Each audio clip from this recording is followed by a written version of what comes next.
நம்ம என்ன கேக்குறோம்? எனக்கு படிப்பு கொடு, வேலை கொடு, சுகாதாரம், அதெல்லாம் கொடுன்னு கேக்குறோம். ஆனா இவங்க அதெல்லாம் கொடுக்கல. இன்னைக்கு நம்ம எங்களை வாழ விடுன்னு கேக்குறோம். எங்க ஊர்ல எங்களை வாழ விடுங்க அப்படின்னு தானே கேக்குறோம். சிப்காட் எதுக்கு? நான் போன வாரம் நொச்சிக்காடு போயிருக்கேன். அங்க போனா சிப்காட் 2வது சிப்காட்டா. இவங்க ஊருக்கு வந்தேனம்மா, உங்களை எல்லாம் பார்த்தல, உங்களோட தானே ஒரு 1.5 மணி நேரம் 2 மணி நேரம் அவங்களோட உட்காந்து பேசிட்டு வந்தேன். அப்ப எனக்கு வெட்டிவேர் மாலை, வெட்டிவேர் பிள்ளையார் எல்லாம் கொடுத்தாங்க.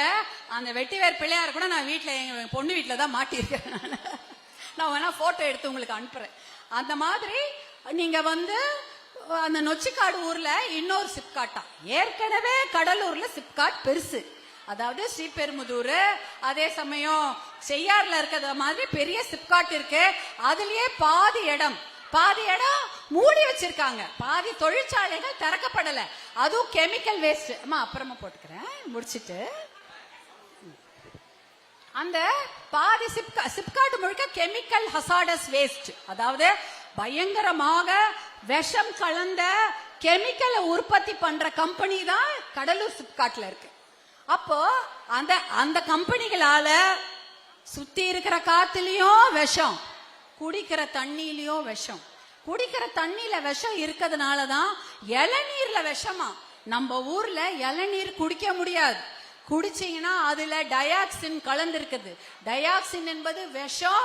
அந்த விஷம் நம்ம உடம்புல போச்சுன்னா கேன்சர் வரும் அப்படின்னு சொல்றாங்க. அப்படிப்பட்ட ஒரு நச்சுத்தன்மை கூட இளநீர்ல அங்கங்க இருக்குன்னு சொல்றாங்க.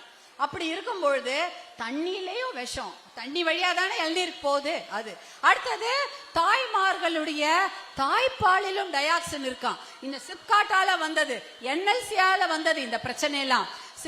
அந்த தாய்ப்பால்னா எவ்வளவு, அதுதான் நம்ம சின்ன குழந்தை, அதுக்கு வேற எதுவும் கொடுக்க முடியுமா? சக்கரை தண்ணி கொடுக்க முடியாது, தண்ணி கொடுக்க முடியாது, வேற எந்த பாலுமே கொடுக்க முடியாது. தாய்ப்பாலை நம்பிதான் அந்த குழந்தைங்க பிறக்குது. அந்த குழந்தைங்களுக்கு கூட நம்ம என்ன கொடுக்கணும்? தாய்ப்பாலை நினைச்சு எதை கொடுக்கறோம்னு பயமா இருக்கு. கேன்சர் கொடுக்கக்கூடிய டயாக்சின் அந்த தாய்ப்பாலில் இருக்குது இந்த கடலூர் மாவட்டத்துல கண்டுபிடிச்சு சொல்றாங்க. அப்ப எங்களை வாழவே விட மாட்டீங்களா இந்த மாவட்டத்துல? அதான் நான் கேக்குறேன். நாங்க படிப்பு கூட வேலை கூடன்னு கேட்டது போய் எங்களை உயிரோட வாழ விடுங்க, எங்க பிள்ளைங்களை உயிரோட வாழ விடுங்கன்னு கேக்குற நிலைமையில தான் இவங்க வச்சிருக்கிறாங்க. என்ன இவங்க வச்சிருக்கிறாங்க? எதுவுமே கிடையாது. எங்க இடத்த புடுங்கிக்காதீங்க, தொச்சிக்காடு வேணாம், நாங்க விவசாயம் பண்ணி நல்லபடியா வாழ்ந்துக்கிறோம், பச்சை பசேல்னு அவ்வளவு அழகா இருக்கு அந்த ஊரு. அதை எடுக்க போறாங்க 1110 ஏக்கர். எதுக்கு? யாரோ ஒரு கம்பெனிக்காரங்க 600 ஏக்கர் வாங்கிட்டாங்க, அவங்களுக்கு சாதகம் பண்றதுக்கு மிச்சத்தையும் வாங்கி கொடுக்க போறாங்களாம். நாங்க கேட்டோமா சிப்காட்ட? கேட்கவே இல்ல. ஏற்கனவே இருக்க சிப்காட்ல இவ்வளவு பிரச்சனை, புதுசா ஒரு சிப்காட் எதுக்கு? நீங்க வேலை கொடுக்கறேன்னு வெளியூர் ஆளை கூட்டு வந்து வேலை கொடுப்பீங்க, எங்களுக்கு நிலம் கொடுத்தவங்களுக்கு வேலையும் கொடுக்க மாட்டீங்க. அதான் ஒரு வாட்டி பட்டு தெரிஞ்சிட்டோம்ல, என்எல்சியில வேலை கொடுக்கறேன்னு தானே நிலத்தை வாங்கினீங்க. எங்க ஆளுங்களுக்கு வேலை கொடுத்தீங்களா? எங்க ஊர் நிலம் கொடுத்த மக்களுக்கு வேலை கொடுத்தீங்களா? கொடுக்கவே இல்லை.